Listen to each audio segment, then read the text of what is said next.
راح تشتري رسيفر وبتسعر في واحد، كل واحد بسعر، يعني في واحد بسعر والتاني اغلى منه ب50 جنيه ولا ب100 جنيه، وانت محتار بتقول لا ده بيبيع غالي وده بيبيع رخيص. لا، في فرق يا صاحبي.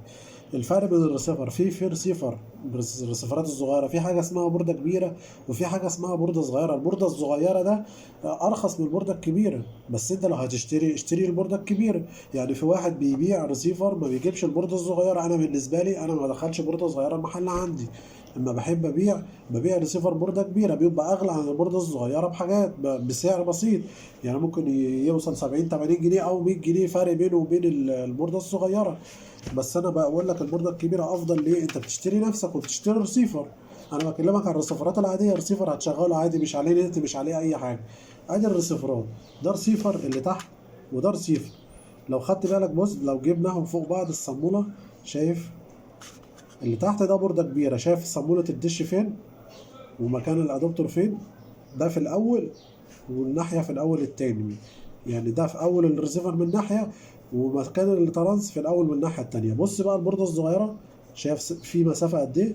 شايف الترانس في مسافه قد ايه؟ ده بورده صغيره وده بورده كبيره. ده انضف من ده. هتقول لي ده رسيفر وده رسيفر، ما هو في منه اشكال كتير. ما هو في ده اهو، ده بورده كبيره، شايف مكان صامولة الدش 2000، ده بورده كبيره. ده بوردة صغيرة، شايف؟ وده بوردة كبيرة. شايف الصامولة من فين لفين؟ هقول لك بص الفرق من جوه. شايف ده البوردة الصغيرة، شايف الصامولة في النص يعتبر شبه ايه؟ قريبة من النص شوية. شايف البوردة من جوه ازاي؟ دي معنى كلمة بوردة صغيرة. شايف صوابعي فين؟ ادي البوردة صغيرة قد ايه؟ صغيرة. لو حصل اي مشكلة بتتصلح، بس نوادر اول لما تتصلح. بص البوردة الكبيرة، ده البوردة الكبيرة اهو، شايف الصامولة فين؟ اوسع شوية. ده البوردة الكبيرة. ده الفرق بين البوردة الصغيرة والبوردة الكبيرة. وطبعا في فرق في السعر. ادي البوردة الصغيرة تبقى الصامولة داخلة جوه شوية، ومن جوه البوردة صغيرة، عشان كده بنسميه بوردة صغيرة. طبعا انت مش عارف الكلام ده. وادي البوردة الكبيرة.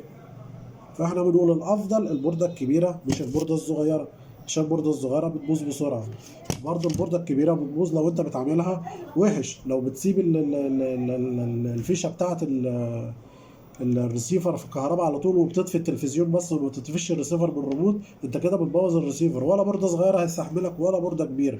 انا بقول لك معلومات مفيش حد هيقولها لك. ده بيبوظ وده بيبوظ، بس البوردة الكبيرة هيستحمل عن البوردة الصغيرة. ده البوردة الصغيرة وده البوردة الكبيرة، ده هيستحمل، بس لازم تتعامل معاه على اساس ان هو رسيفر صغير. ما تسيبش الفيشة في الكهرباء على طول. حتى لو هتسيب، اطفي من الريموت. اطفي من الريموت زي ما بتطفي الشاشة بالريموت. اطفي الريسيفر من الريموت لو انت مش عايز تشيل الفيش من الحيطة. والافضل ان انت تشيل الفيش من الحيطة وما تقعدش تشغل مكسل وعايز تشيل الفيشه. اطفي من ريموت الريسيفر واطفي من ريموت الشاشه. يا رب اكون فدتكم، استفدتوا مني. واي معلومه عايزينها سيب لي رساله وانا تحت امركم.